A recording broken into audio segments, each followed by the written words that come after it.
Hey guys, Mike here with EBR, and these are the new Velotric Nomad 2s with a fresh refresh for 2025. Now they say these are built all around comfort and they have really impressive power. These have class-leading max payloads of 505 pounds. That's a number I've never seen before for e-bikes, and they say these can tow up to 1,000 pounds. So let's do a full rundown of the specs, components, and see how it feels out on the open road in our new Nomad 2 review.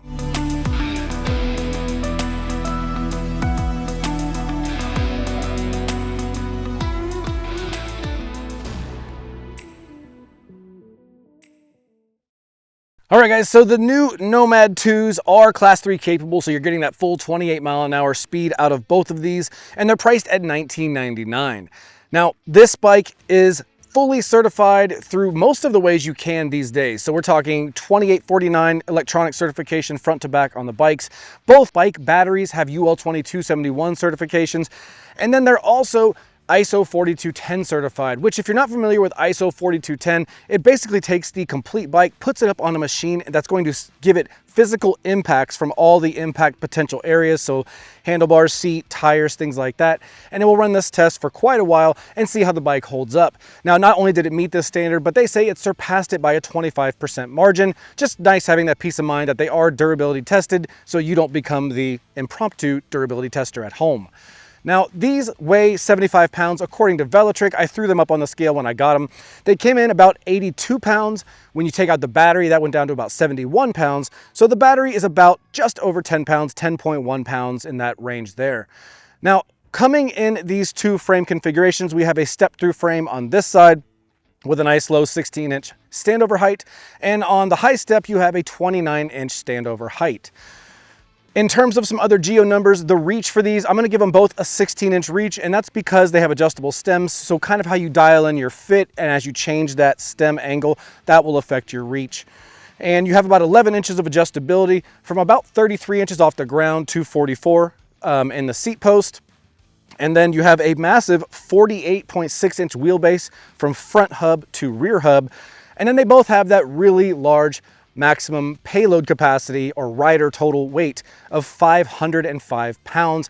So I don't care how you mix up your gear or your passenger, that is a whole lot of weight on an e-bike, and more than I've ever seen any bike ever marketed as being able to carry. Also, they give a bold claim of 1,000 pounds of towing capacity. I have absolutely no way of testing that. I don't have any trailers with 1,000 pounds I can throw on it. But if you do that at home, definitely tag it and send it our way. We'd love to share it with everybody else because that's a really impressive thing to pull off on an e-bike. Now, in terms of sizing and frames, we have the step through and the high step, but they both come in a regular size or a large size. Now, fitment for the step through frame in the regular size is going to be 4'11" up to 5'10", and then the large size step through frame is going to fit 5'10" up to 6'5". And on the high step version, the regular size is going to fit riders 5'2" to 5'11", and the large size fits riders 5'10" up to 6'5". Now I'm 5'11", and I have tested both of these. They both feel like they fit me just fine. They're both larges. So 5'11", large size frames, I'm right in the middle or kind of on the lower end of the large size. But in general, it fits me really, really well. And you have plenty of room to go, especially with the massive range in the seat post and both the adjustable stems. Now in terms of tires, they went with a 26-inch alloy wheel, and each of these are wrapped in a Kenda 26 by 4-inch all-terrain tire. They say to run these between 5 PSI and 30 PSI. I know that sounds really low, but on these big volume tires, the low PSIs make a lot of sense. And Velotric claims that if you're going to go for maximum range and efficiency, to run the full 30 PSI. Now, I will say that I have been riding around in the 15-ish PSI, and that feels really good because it just adds a little more comfort to the bike, but not that that's really needed. The bike is already really comfortable. I just generally don't max out PSI on tires. I like the plush feel of a little bit of give in the rubber, and I think these do that fine with a nice 4 inches wide. Now, in terms of fenders, both bikes come with fenders, but it's a little unique. I noticed on the high step version, I got composite plastic fenders front to back, and on the step through, I got alloy fenders front to back. I don't know why that is, and they don't really clarify on the information we received. So that could be a one-off thing, or that could be what you can expect. I'm not entirely sure on that, just kind of pointing it out for you guys. Now, both also come with a rear rack that's MIK compatible, which just really means you have a whole slew of accessories you can buy anywhere from Amazon, your local bike shop, or Velotric accessories, and just get things that fit and lock on securely to these MIK compatible racks. Now, built into the rack on both bikes is a taillight and brake light with turn signals you activate through the PAS controls up top, and then they both have adjustable front lights up top that are a massively bright 500 lumen. It's good in any scenario you want to use it. 500 lumens is a lot to work with, and it really does light that road up in front of you. Also, a cool feature about the headlights on both bikes is they have an auto sensing feature that's optional to use. You can activate that, and when it's bright outside, the lights will not turn on. As it gets dark at a certain point, they will just kick on automatically. They will sense the light outside, and if it gets brighter outside, they will turn back off. Now, you don't have to use that feature. You may want to manually control when your lights are on or off, and you can do that too, but you have that little peace of mind, creature comfort. That's always a little extra cool feature. All right, so in terms of power, that's where Velotric says this thing really shines, along with comfort, which we'll go into next in the components section. But for power, let's talk about that. In the rear here, we have a 750 watt rear hub motor that nominally is rated for 750 watts, but it can peak at up to 1300 watts, and you really do feel that when you're riding the bike. Plus, it's got 90 Newton meters of torque. Now, this combination is a really strong setup for the bike. It powers up hills really well. They say it can tow a ton of weight, and it's got that massive 505-pound payload capacity. So all in all, power is not really an issue on this bike, and I felt that on my rides, and you'll see that when we go out on a ride video here in just a second. Now, with that said, we also have a 48-volt battery. It's running 14.7 amp hours, giving us a total of 705.6 watt hours, and it's UL 2271 certified. Now, it does come with a set of keys, so you can remove the battery for off-the-bike charging or for security purposes. I'll show you how that comes off now. It's pretty straightforward. So all the bikes will come with a set of keys. You'll simply just put it in on the drive side here. One turn about 180 degrees, we'll drop this, and then you still have a lever here to keep it from just falling out completely. You depress that lever and it very easily slides out. Now again, this is UL 2271 certified, and they say you can get up to 65 miles of range on a single charge. I went ahead and tested this and the step-through version. I got about 64 miles on a single charge, but that was in torque sensor mode. Eco riding mode in PAS3, because PAS levels 1 and 2 just felt a little too low to be realistic usage. And then on max PAS, I got 25 miles. That's going full bore, and that was on boost mode at PAS level 5. So they did meet the range expectations, and I had really no issues in range performance. Now, to put this battery back, you'll simply just reverse the order you started it in. So I'll put the bottom in first, and then the top will click right in. Now, this bike comes equipped with both a torque and a cadence sensor. A lot of times people will ask me, hey Mike, what's better, a torque or a cadence? And really that depends on the type of bike and how you ride. But one really nice feature Velotric gives you is what they call sensor swap technology. You can very easily in the display, just a couple buttons, switch between a torque sensor or a cadence sensor. You can feel how both of them ride, and you can just pick based on your day, based on what you're doing, how you want your bike to perform, and just pick the sensor you want for that day, for that ride, or leave it on one and it'll stay on that forever. It's just a really cool feature, and another area where Velotric is a little bit unique to the rest of the e-bikes. So when it comes to the component lineup on the new Nomad 2, there's a couple changes worth mentioning, and I'll go through just the rest of the specs here. So starting with the drivetrain, we've got an 8-speed drivetrain. Now in the back, that's a Shimano Acera 8-speed derailleur, and it's mated to a 11 to 40 tooth Shimano cassette and a 48 tooth chainring up front. Now the chainring does have an alloy guard built into it, both sides, and you have 165 millimeter alloy crank, so a little bit shorter, which some people find more comfortable, less stress on the knees as well. And you have flat plastic pedals with reflectors and some traction studs. Now moving on to brakes, that got a bump in performance, which I think is valid considering the massive payload and towing capacity and just the sheer mass of the bike. It's an 80-pound bike. You have a human on top of it going almost 30 miles an hour. You want good braking. And so we've got the Tektro TDK 171 hydraulic disc brake set. Now it's a 2-piston caliper with rotors that range from a 203 millimeter up front, so a larger rotor up front, to a 180 rotor in the rear. That larger rotor up front is just going to help with your overall braking power. And all in all, the braking performance on the Nomad 2 was very solid in my rides. No complaints there whatsoever. Now, when it comes to the saddle up top, we do have the Velotric Comfort Saddle. Now, this saddle is pretty unique. And when I say unique, if you compare to the Nomad previous version, that was about an 8-inch wide saddle. This one is a massive 11 inches wide, super cushioned. And frankly, when you ride this bike, it feels like you're sitting on a lazy boy seat, a couch seat. It's just really, really plush. And then underneath, you've got spring supports and a suspension seat post. If I haven't dialed it home enough, this is a really comfortable setup. And when you pair it with 4-inch wide tires, ergonomic platform grips, and this front suspension fork here, it's just a really, really plush ride. Now, this suspension fork has 100 millimeters of travel. It's an RST guide suspension fork with a coil spring. On the top right stanchion, you have a lockout option, so you can lock the stanchions from depressing. And if you want to, on the left side of the stanchion, you have a preload adjustment. Now, up top here in the cockpit, first things first, the wiring. We have all the wires coming off of our brakes, which, by the way, the brake levers do have motor cutoffs. So when you depress the brakes, as soon as that brake happens, you are cutting power to the motor. Kind of a nice safety feature built into e-bikes that we like seeing. Now, the wires are all put into cable wraps, and those run internally into the frame here. All right, so the stem is adjustable from 0 to 90 degrees. This is going to really just alter the way the bike rides for you and how comfortable it is. You can slam this forward and be a little bit more aggressive, leaning forward, or you can bring it upright and be much more relaxed and just comfortable. That's one of the beauties of adjustable stem. They can kind of change the way the bike feels and rides, and they help you dial in a fit that works best for you. Now, the bar itself is at the biggest point at the bite section, 31.8 millimeters in diameter. And on both ends, you have lock-on ergonomic grips with Tektro brake levers that do have adjustable reach using a small Allen key.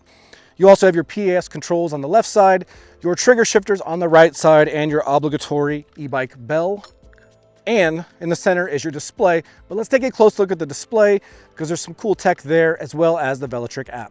All right, so this is the home screen on the Velotric Nomad 2. This display is on a couple of their bikes, and it's been a really solid display, so I'm already kind of familiar with it, but let's just walk through all of its features.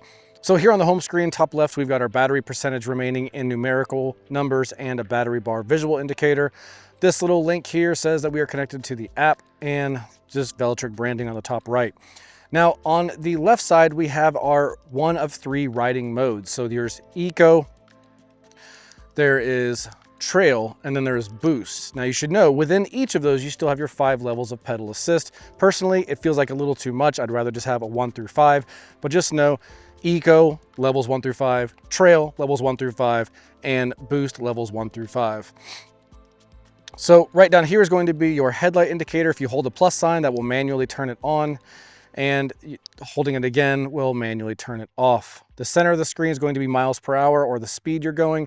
Right side is going to be your PAS level, so that boost mode, PAS level 3. And down here indicates we are in a torque sensor. Now, if you go to the bottom here, you can see, oops, let me jump out of that. All right, so if you go to the bottom here, you can see some data screens. The bottom left here, the standard stuff is your odometer. It says 9.4 miles, but I've already reset this just playing with the display, and total time 34 minutes. If you tap the mode button, you will get different data screens. So right here, this is kind of cool. You can see the motor temperature and controller temperature in real time while you're riding the bike. Your trip distance and your trip time, average speed and max speed, and then cycles back to, calories and CO2 savings. Then it cycles back to the odometer and time. Now, to go into the advanced settings and play with like sensor swap and changing your speed limits, you just hold the M button and that'll take you to the menu. Here, the first option is going to be speed limit. This is unique. You can change the pedal assist speed limit and the throttle speed limit. So in pedal assist, it goes up to 28 miles an hour. And in throttle, you can do anywhere between 28 miles an hour. And you can limit it back down to 20, which is what we do just to keep with our local laws. But having that ability to do on your own is a nice feature. So to back out, you'll simply just hit the back button. The next one is sensor swap. You can hit that and just basically pick between torque or cadence sensor. Once you have your option selected, hit M, it'll tell you. cadence sensor, the battery consumption will be higher than with a torque sensor. Do you still want to proceed? If you're low on battery, that would be a good time to take that into consideration, but we will just go ahead and confirm it. Now we'll go down to clear trip data, which is what you saw just cleared out on the home screen. Your screen brightness you can set on auto, but if you did want it on auto, you can do a levels 1 through 5. I'll leave that on auto. We'll go back here to riding modes. This is those 3 riding modes that have 5 levels of pedal assist. You can select between them in the display, but it's just easier to do it on the control pad from the home screen when you're riding. Now here you can activate or change your rear light mode. So normally your tail light is a solid red light while you're riding with the lights on. But with this feature, you can go in here and you have some options. So option 1 is going to be that while you're riding, it's always on. And when you brake, it gets brighter like a typical car brake light and tail light setup. But there's other options here. You can go to option 2, which is always flashing while you're riding, and then it's enhanced while you're braking. Option 3 would be steady while you're on, while you're riding, but when you brake, it gets brighter, enhanced, and it flashes. So you have a few options on how you want to be seen from the tail light section. We'll just go back here. Next option is going to be your auto light. That would be the auto sensing feature of the headlight I told you about. Here you can make it auto sensing on, or you can just turn that off and then manually use the headlight through the PAS controls like a traditional e-bike. Here is your auto power off. This is where you select how long before the bike powers off when you stop using it. Here is the throttle limited. You can limit the throttle in torque or cadence mode should you want to do that. And you can go down to cruise control. This is a feature that you can turn on or off, but when it's on, you can simply hold a button on the control pad here and that will lock in your speed as cruise control. And then should you tap the brakes, just like a car, it'll cancel that cruise control out. But if you just want to be in a throttle mood only and set a temp to say, or a speed to say 15 miles an hour, the cruise control is a really cool way to do that. Here it's going to be connect to app. You just open up the app, scan the QR code, and that will pair your bike. And we'll get into the app in just a second.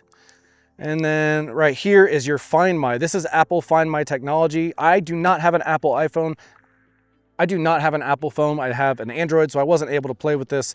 But for those of you who have iPhones out there, you can use Find My to locate your bike if it ever becomes missing. And you can connect it to your Apple Health for your health stats. One more, and that will set units between miles per hour and kilometers per hour. Here you can calibrate your sensor. Here you can get your version information, things like software, firmware, stuff like that. And one more, and you're back into the home screen. Just make sure I didn't miss any there. Find My, set unit, calibration. Yep.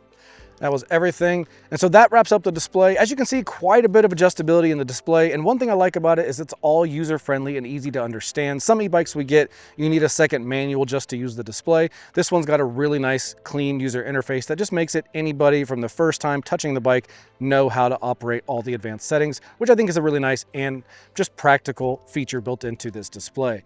But let's take a closer look at the app now and see how it pairs with the bike and what other features it might have. All right, so this is the home screen you will arrive on once you pair the bike through the QR code, which I just showed you in the display. Now, once you do, this will be where you're taken. You can name the bike up top. It'll create a picture of the bike, and it will have just the basic data like your current battery percentage and odometer. If you have more than one Velotric bike, you can still run them all through this app. You just tap this little button here, and that will let you add a new bike or cycle through the bikes that you have. Now, from here, you can have 2 options. One is start riding or go into bike settings. We'll press start riding just to show you that's the GPS tracking of your ride. You can also mount your phone up here and use it as a larger display. It'll show you your riding mode, your PAS level, your speed, and have your data screens down below. Now I'm going to turn this off because we're not on a ride actively. So you just hit pause and you have options. You can either resume your ride, say you stopped for a drink of water or to use the restroom, fill your water bottle, or you can hold to stop and that will just stop the ride in general. Now this time we get a little warning that says, hey, this ride was less than 100 meters, so it won't be recorded, which is perfect. And that takes us back to the home screen. Now we can go into bike settings and that's where all of the other features are. So this will let you select between eco, trail, and boost mode, which you can also select through the PAS control buttons. Here you can change the screen brightness displays from 1 through 5 to auto. Here you can adjust the throttle speed limit from 12 to 28 and the pedal assist limit from 12 to 28 miles an hour.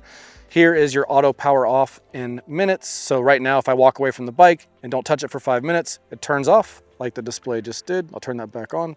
And here is where you can turn off or on the cruise control feature we discussed. Here is your throttle limit between torque mode and cadence mode. Here is your sensor swap where you can pick between a torque sensor and a cadence sensor, change between units of miles and kilometers, and do your firmware updates, which all of these are up to date, but it's nice knowing you have the easy over-the-air updates, no plugging in your bike, just simply pair the bike and update it, which is nice. And then here, if you wanted to sell the bike and no longer be paired to it, you could just unpair it and that would remove it from your inventory on Velotric bikes as far as the app goes. Now, one more thing, you can go into your account and make any adjustments here. Your units, you can also change there, data synchronization, the app version, and then just get some basic information about Velotric as a company. But that really does wrap up the app. It's a clean app. I've had no issues with it. Easy layout, easy user interface, and it pairs nicely with the bike's settings. All right, guys, we're out here on the Nomad 2, and this is the high step version. There's one thing that just cannot be overstated about this bike, or I guess, I don't know if that's the right word, overstated or cannot be understated. I don't know what the right lingo is, let me know in the comments. But this bike feels like sitting on a couch. The seat is so wide and got so much cushion. Like, so it's got a big, wide, just foam padding, but then it's also got 2 springs supporting it. And then below it, you have 2 spring suspension seat posts. So as you can guess, it's really, really comfy. Plus you have these kind of Dutch style almost bars and ergo platform grips. It just makes the whole thing really, really comfortable. This is more of a less aggressive ride and more of an upright and relaxed, like just super comfy ride. On your left. And it's got some interesting things going on with the motor. So one of the things that Velotric has kind of become known for recently is sensor swap. So if you see here on the display, I don't know if you can read it, it's got trail mode. So you've got 3 modes, Eco, Trail, and Boost, which you can just cycle through with this mode button. So Eco has 5 levels of pedal assist, Trail has 5 levels of pedal assist, and Boost has 5 levels of pedal assist, each group being progressively more powerful. So essentially you've got 15 levels. And then they also added what they call sensor swap. So that allows me to pick. The bike is basically equipped with both a cadence sensor and a torque sensor. And it just lets you toggle on the display which one you want to use at any given moment. So right now we're on a torque sensor, but if I stop, I can change it to cadence. And I'll do that in a second, but first I want to talk about how this torque sensor feels. So torque sensors have kind of been evolving, it seems like. In the beginning, they were a big improvement over cadence sensors, but they didn't feel very refined. And the last few batches of bikes we've gotten from a few brands have had massively improved torque sensors. So I just think that word is getting out. Engineering is, I don't know, getting better. Whatever the outcome is, they're learning from previous torque sensors and the next gens are just that much better. This one feels pretty intuitive, feels pretty natural. I have no surging or no pulsing of the motor based on my pedal strokes. Just feels really nice. It's another one of these new torque sensors that feels really good. The motor itself has 750 watts with 75 Newton meters of torque, with 90 Newton meters of torque, which is a pretty solid setup for most situations. And that includes super steep climbs, a little bit of off-roading and getting through I rode through some really chunky gravel not too long ago before I turned this camera on. I probably could have sipped tea while I was going over this rough gravel because the bike is just really plush and has power to just chew it up and go, especially with the 26 by 4 inch fat tires. But let me pull over and then I'm gonna change the sensor swap, show you how that works, and change it to a cadence sensor. Also, this motor has it's very, very quiet. It's not silent, but it's very, very quiet. I actually hear more of the tires. You got big 4 inch tires on pavement. You're gonna have a little bit of that big truck tire whine, but that actually makes up more noise than the motor itself. But let me pull over and swap sensors and just show you how quick that is. Hopefully you can see. So I'll just hold the menu button and you can see that takes us to speed limit here where you can switch between class 2 and class 3. But then here, sensor swap, I'll hit that. We're on torque. I will just change it to cadence. M is save. It says, with cadence sensor, battery consumption will be higher than with torque sensor. Do you still want to proceed? I'll press confirm. And we are back out of there. So now we're on a cadence sensor. So that means as soon as I start moving the pedals, I'll just get a jolt of power rather than the ramped up dynamic power delivery of a torque sensor. So boom, there it goes. You're just off and running with basically full power for whatever your PAS level is. I'm barely putting pressure on the pedals and I'm already north of 20 miles an hour. And if I push a little bit, oh, it's a cadence sensor, I don't get any more. That's how that works. But because I'm on PAS 3, it's kind of topping out at 21. So I'll go to 5 and you'll see just by spinning the pedals with no pressure, not working, my voice is not raising, my heart rate's not going up. It's just cruising up to 28 miles an hour. And so if I did that same thing with a torque sensor, it would be based on how hard and how fast I'm pedaling. So let's swap it back and do the same thing. So we'll hold mode, sensor swap, back to torque, save it, and back out. So now I'll go back to PAS 3 and just pedal softly. And pedaling softly here gives me a nice ramped up power delivery because it's measuring how hard and how fast I'm pedaling, which is not very hard, not very fast. And that's keeping us around 11 miles an hour. But if I pedal harder, the torque sensor picks up that pressure and says, oh, he wants more. And now we're cruising around to that 20 mile an hour speed. And then again, I can be in PAS 5, pedal slowly. I'm not putting any pressure on the pedals. I'm just barely moving them. And because the torque sensor picks up very little effort, it's giving me very little power. But I push harder, I get more power. And so that's kind of the difference. And a lot of people don't know which one they want, whether torque, whether cadence. They ask a lot about it. And I think this is just a really cool way for the brand to say, hey, you decide. We'll give you both. Play with it. See what you like. I think that's really cool. Now, brakes on this are Tektro hydraulic disc brakes. One thing they did that's cool this time around is, good morning, they put a 203 millimeter rotor up front with a 180 millimeter rotor in the rear on your left. And that allows just to have a little bit more controlled braking, that beefier rotor up front. Pretty typical like a mountain bike or performance bike where you want that front end to have some good braking power. Let's hold this throttle and go up this 9% incline. Let's see how much speed we lose.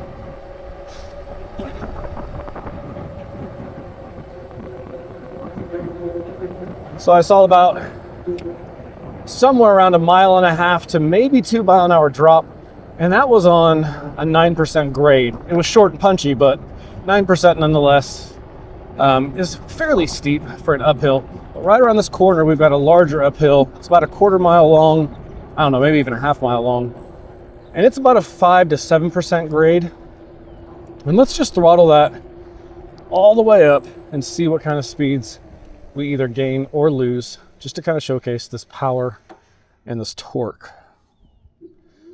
And so keep in mind, I'm also in the middle of the 3 riding modes. So I've got Eco, Trail, and Boost. If I put on Boost, that'd be the most powerful. But I'm gonna keep it in the middle of the road on Trail. And so right now the hill's starting. I'm going all throttle right now. My legs are not pedaling at all.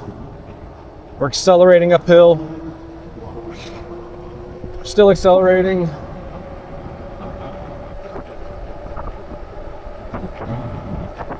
Still accelerating. The steepest part's up ahead, but we're still accelerating. Little drop there. This is the steepest part. It looks like we lost about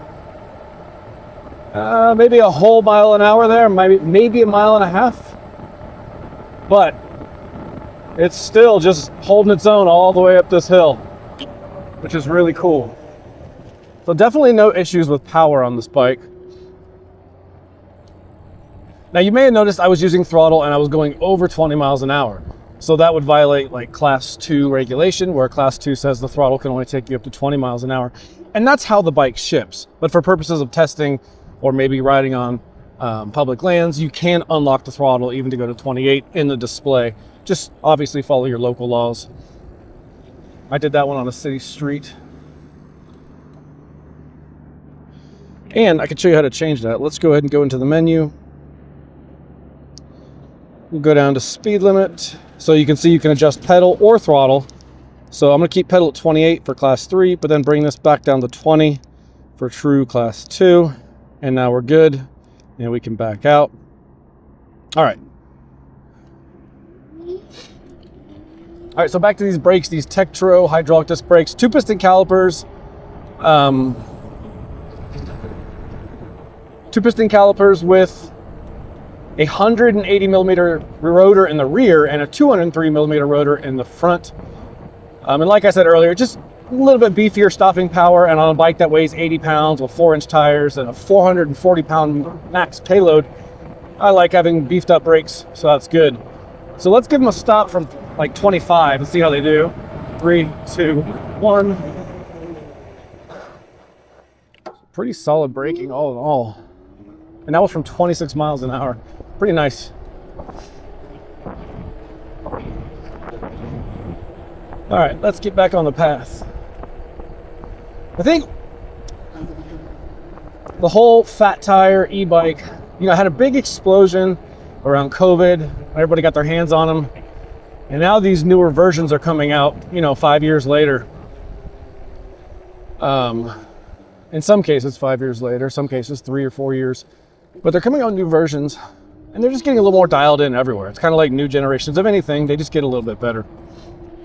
This bike's going to be a good kind of all-around comfy commuter that has the ability to go off-road. Within reason, gravel roads, campfire roads, things like that. And it makes the bike just versatile without diving into having a full, EMTB or some sort of performance mountain bike. You don't need that with this. This will get you across campsites and on dirt roads and around out and about. But it doesn't. It's just it's going to be a good transition between commuting to work and still being able to play on the weekends. All in all, the comfort factor is massive on this thing. The power is really strong.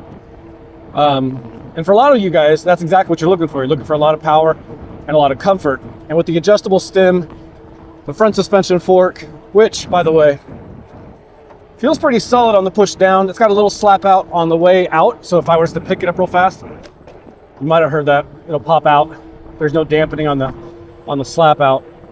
Other than that, it's got through axle, it's got a bolt-on axle, which is very solid. No need to swap to a through axle. And it feels really good on just daily bumps in your ride. But let's go talk some mechanic stuff on this, and then we'll wrap this up. All right, guys, so taking off my reviewer hat, and let's put more of a mechanic's hat on and take a look at this from a mechanic's perspective. So before I jump into it, I want to say thank you to Feedback Sports. They provided us with a couple of their Pro HD racks and toolkits. These are things that are pretty invaluable to us. We can go places with them to shows and events. They pack up small, they're lightweight, and they hold up big e-bikes without any issues. If you guys want to check that out, I'll put a link down in the description. Now, kicking it off with some things I noticed I liked during the build session on this bike. One is we do have dropouts on the fork, but instead of using a quick release into the dropout like you typically see, they went with a solid bolted axle. Now, there's some pros and cons to that. One pro being it's much more solid, like a through axle support. The con being it's just a little more of a pain to remove because you'll need to use a wrench to take the bolt nut off. But in general terms, you have a good solid connection at the fork to the wheel, which is what you want. Moving up to the headset, we have a threadless headset and fork, which is going to allow us to have a better connection, more responsive, just a better hold on this upper headset area. And we like the fact that this has plastic fenders. Plastic fenders can take a beating. They're not going to rust. If you hit them, they're going to bounce right back. Just easier to work with, lighter, probably cheaper as well. And in our opinion, on a bike like this, plastic fenders are the way to go.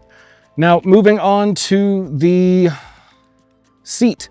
So the seat on here is their new part of their Comfort Max. So Velotric's really leaning into making this bike comfortable, and there's no question the bike is super comfortable.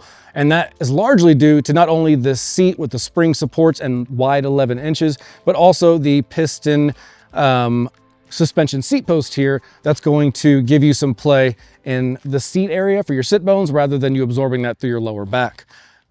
Also down on the bottom of this, there is an adjuster hex key. So if I was to quick release this and pull the seat post out, you could take a hex key and just loosen or tighten that. And what that will do is based on your body weight, that's going to adjust how the suspension reacts to you. So a heavier rider can tighten it up and make it stiffer, and a lighter rider can loosen it up and make it looser, just kind of dilating in the fit that works for you. If it was stuck at one specific point, it may not work for everybody, and that just gives you that flexibility for everybody to find what works for them.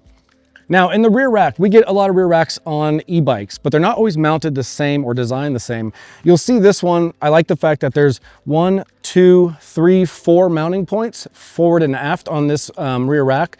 And then you also have a couple points where it's just also connected to the fender in the front and the back. So all those mounting points, connection points, just create a stronger bond for this rear rack. And when you could hold up to 60-ish pounds on this at moving weight, dynamic weight like that, if you don't have good supports, this can start to get a little sloppy, and this one's nice and secure in its place. Also, we got a 2-piece chainring here rather than a 1-piece like we saw last time around. This 2-piece chainring is just going to make it easier to service, upgrade, deal with down the road. So that was a good move as well.